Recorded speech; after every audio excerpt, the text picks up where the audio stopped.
Kaisar Perang. Bab 219 Perhatian lebih.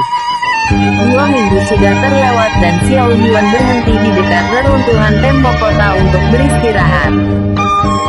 Xiao Yuan sedikit sedih karena melihat banyak sekali mayat manusia yang menjadi makanan bis. Kota pelabuhan berada di pinggiran dan orang-orang di sana memiliki banyak waktu untuk melarikan diri. Namun semakin ke dalam Xiao Yuan melihat banyak sekali mayat orang biasa yang mungkin tidak bisa melarikan diri. Pemandangan ini sudah seperti kuburan yang mengerikan. Namun tidak ada yang bisa dia lakukan mengingat mereka semua sudah mati. Xiao Yuan sedikit khawatir dengan keadaan Liu Zi dan yang lainnya. Xiao Yuan berharap mereka tidak bertindak bodoh dan menerobos sekumpulan bis ini untuk lari.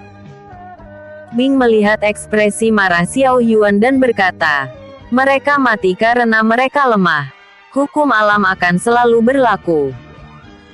Pemandangan seperti ini adalah sesuatu yang biasa. Di masa depan kau mungkin akan melihat hal yang jauh lebih parah. Apakah hal seperti ini tidak bisa dihindari? Tanya Xiao Yuan dengan pelan. Waktu akan terus berjalan. Sama halnya bagi kami bintang suci legendaris. Dulu kami hanya menganggap makhluk lain tidak lebih seekor semut. Namun seiring berjalannya waktu mereka terus tumbuh dan mendapatkan kekuatan yang dapat menyaingi kami. Bing melanjutkan. Tentu saja orang-orang seperti mereka yang mengejar kekuatan bahkan sudah melihat pembantaian, ketidakadilan dan menjalani perang yang tidak terhitung jumlahnya.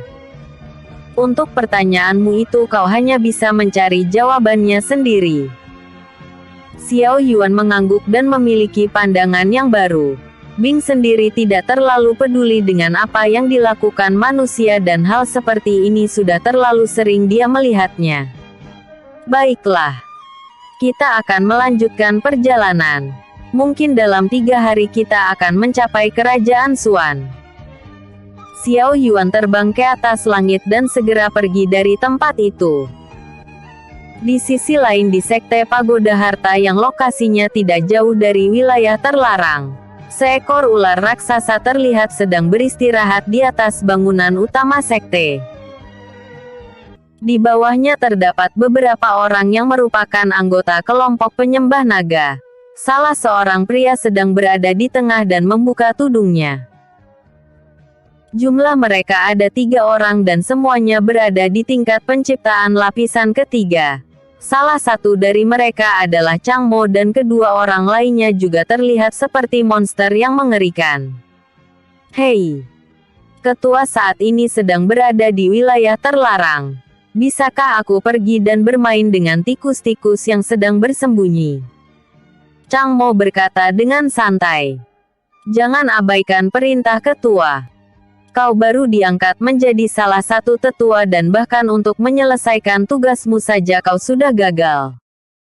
Jangan membuat keributan lagi. Kau tahu bukan temperamen dari ketua, kata salah seorang tetua yang bernama Jie Chen. Hei orang tua, bagaimana mungkin semua itu menjadi kesalahanku?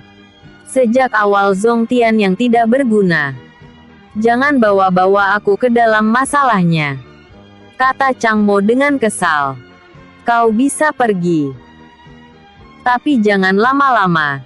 Jika ketua tahu bahwa kau berbuat seenaknya maka kau harus siap menanggung konsekuensi dari tindakanmu sendiri, kata Zhao Wei dengan dingin.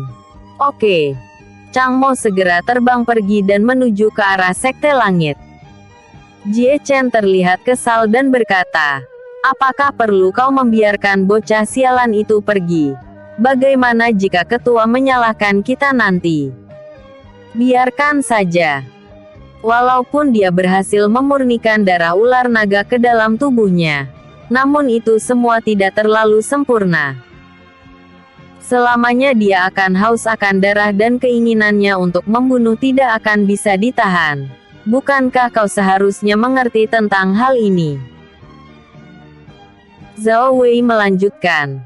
Lagi pula tidak akan ada satupun orang yang dapat menghentikannya. Kultivator benua Zien tidak akan peduli dengan benua Tianxuan dan mustahil mereka mengirim orang pergi ke tempat ini. Sialan.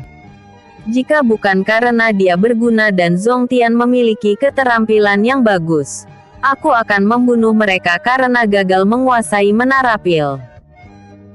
Jujur saja hal ini membuatku sangat kesal dan kita harus menyusun rencana ulang untuk menggulingkan ketiga keluarga besar.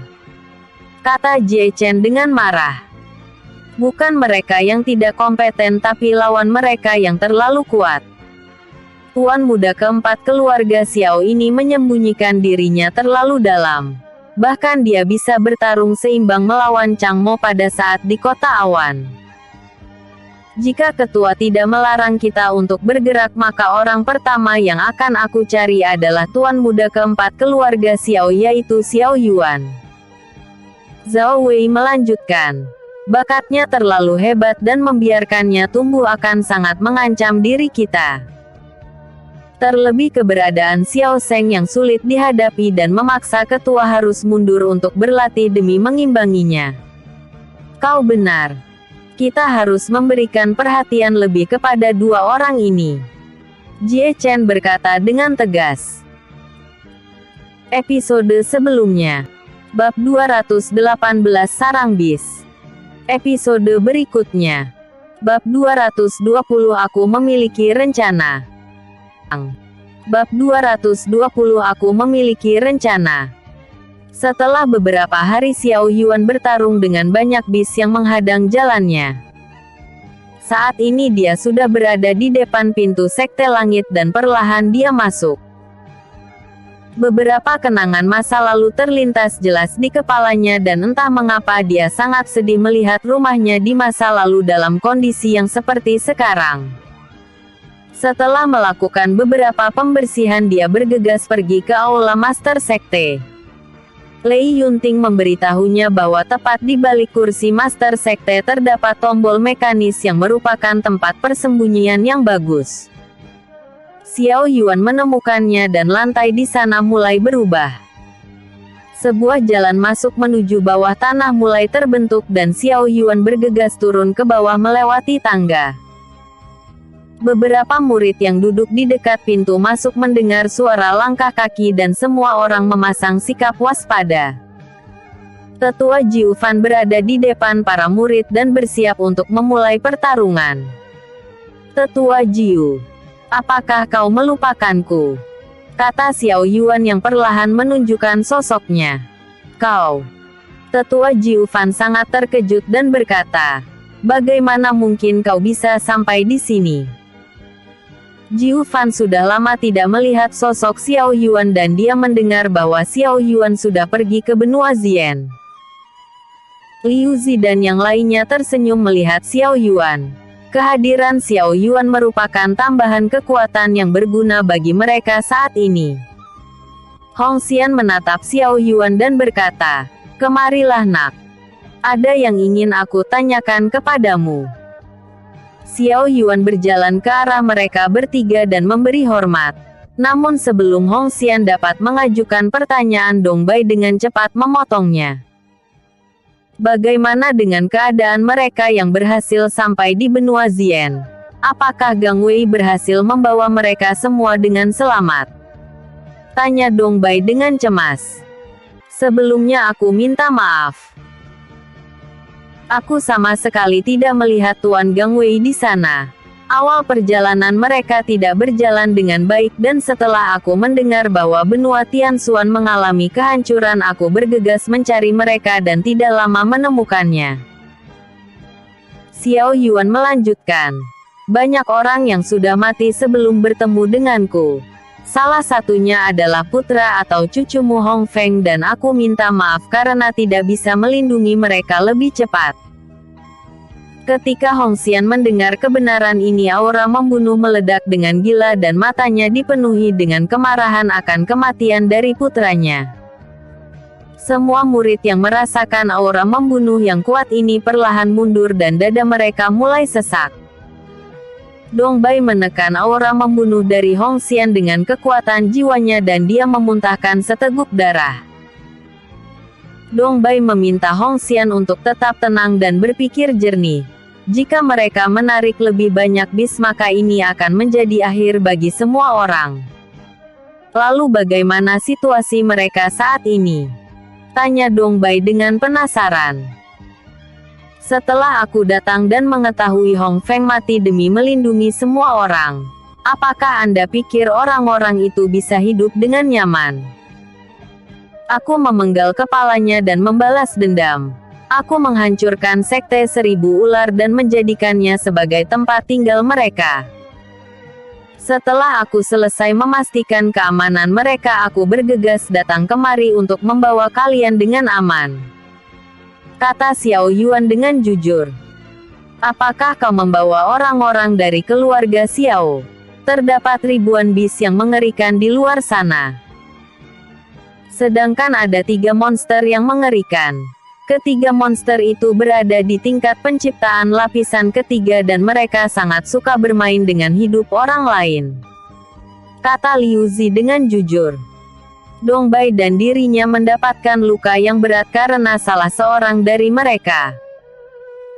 Faktanya mereka masih bisa hidup karena mereka tidak serius untuk membunuh semua orang. Namun keberadaan mereka tidak bisa diabaikan begitu saja. Aku memiliki pengaturanku sendiri dan Master Sekte bisa tenang. Adapun mereka bertiga selama bukan kultivator tingkat origin maka aku masih sangat mampu untuk menghadapinya. Kata Xiao Yuan dengan tegas. Baiklah. Kami sudah melewati pertarungan yang panjang dan kondisi kami saat ini sangat kelelahan. Aku akan mempercayakan keselamatan kami padamu. Liu Zi dan yang lainnya percaya dengan keputusan Xiao Yuan. Mereka tidak memiliki alasan untuk mundur sekarang. Terjebak di tempat ini sama saja hanya menunggu kematian mereka.